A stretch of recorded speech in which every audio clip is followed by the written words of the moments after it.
Vereador Diego Nazato, o senhor como proponente, presidente dessa CPI, para começar, o que o senhor está querendo deixar claro nessa CPI? Qual o seu objetivo nessa investigação? Alexandre, ao longo dos últimos anos, 15 anos de contrato de saneamento, tudo foi feito colocando goela abaixo da população.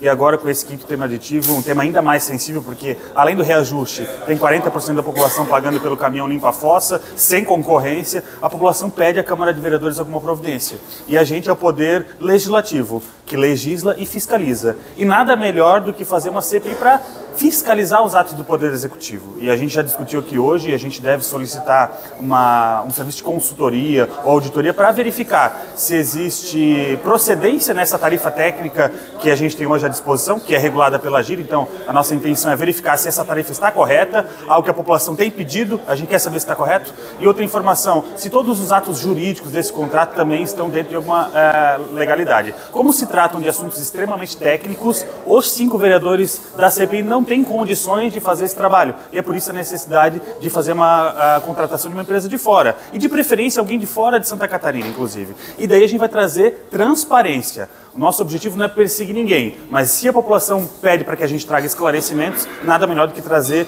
uma equipe técnica para avaliar isso. Nessa questão da auditoria, o senhor foi levantada nessa reunião 2 questões. Primeiro, o impacto financeiro, que talvez tenha, não vai ser pouco, e a questão do tempo, porque uma CPI são 4 meses mais 2 meses, então talvez não consiga entregar isso. Como é que vocês vão, até porque não há expertise nesse assunto aqui na Câmara de Blumenau, como é que vocês vão tratar esses temas e dependendo do custo e dependendo da demora, talvez essas auditorias não se realizem? Não, eu acho pouco provável que elas não se realizem. A gente já colocou essa responsabilidade para a equipe técnica da Câmara de Vereadores para encaminhar os orçamentos e nos informar sobre como proceder com um documento que pode demorar para chegar. Mas a gente entende a necessidade de fazer esse serviço de consultoria, porque é exatamente isso que vai resguardar o nosso contrato. O objetivo aqui, como eu já falei, não é perseguir ninguém. A gente precisa de respostas técnicas para um assunto que é bastante técnico.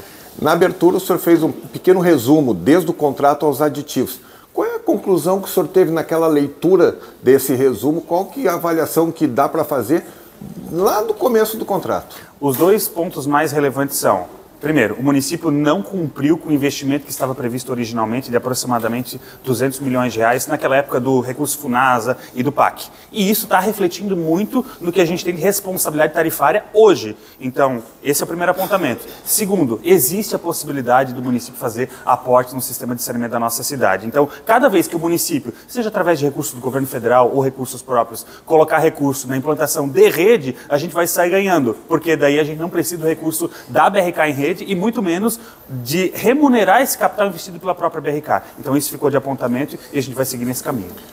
A deliberação que foi tirada da segunda reunião também foi a convocação do diretor da AGIR, Paulo Costa. Qual é o objetivo? O objetivo é trazer o responsável técnico pela agência reguladora para trazer um pouco mais de luz a essas informações que são de caráter técnico. A gente vai precisar saber dele sobre a legalidade desses atos do caminhão limpa-fossa. Por que escolheram 40% da população para ter caminhão limpa-fossa e não 39%? E não 50%? Sei lá, a gente quer entender. Por que esses números que parecem muito redondos para um contrato que deveria ser técnico? Existiu discricionariedade ao atribuir 40% da população ali? Outra coisa, a gente precisa entender se, nas palavras da BRK, o caminhão limpa-fossa tem a mesma eficiência que a rede subterrânea, por que eles ainda pretendem investir mais 309 milhões de reais e enterrar tubos pela nossa cidade? Me parece incoerência. Então a gente quer saber da AGIR se existe algum estudo técnico que mostra que o caminhão limpa-fossa tem a mesma eficiência que a rede subterrânea. E se tem a mesma eficiência, por que vão enterrar tubo? Para finalizar, esse contrato perpassa 6 gestões de 4 administradores. Esses administradores, esses ex-prefeitos e o atual prefeito, que são as pessoas que, em suma, têm a responsabilidade, foram quem assinaram os contratos e os aditivos, eles vão ser chamados? A gente ainda não sabe, a CPI ela é bastante dinâmica, a condução dos trabalhos vai acabar ditando os rumos ao longo do tempo, mas aquilo que eu já falei para a imprensa em outras oportunidades, eu não tenho objeção a chamar quem quer que seja, sejam ex-prefeitos, sejam ex-gestores do SAMAI, tudo isso precisa ser acordado e existe muita responsabilidade. Eu quero falar aqui que é um contrato bilionário. Então, o eventual investimento que a gente fizer em serviço de auditoria é muito pouco perto do retorno que isso representa à opinião pública, porque precisam trazer mais transparência a um tema que não foi feito com transparência ao longo dos 15 anos. Pizza não vai ter nessa CPI. A gente, ultimamente, infelizmente, nas últimas comissões aqui da Câmara, se teve um resultado pífio ou nada. Como é que o senhor avalia? Até porque, como o senhor estava falando, talvez vai ter um custo importante para a sociedade através das auditorias.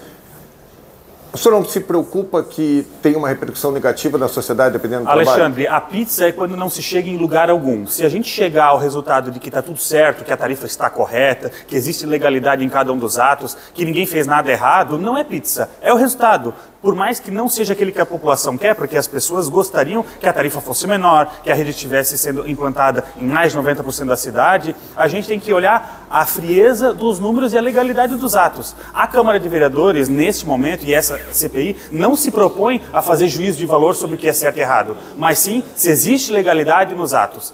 E depois, se for apontado que realmente está tudo correto, vai caber à população fazer juízo de valor sobre quem geriu o saneamento da cidade ao longo dos últimos anos. Eu tenho certeza que a CPI também vai discutir isso, sobre a responsabilidade política de quem deveria ter investido e não investiu, de quem jogou para as próximas gerações uma responsabilidade que era sua naquele momento, mas isso é algo estritamente político e não técnico. Vai caber à população fazer a sua avaliação.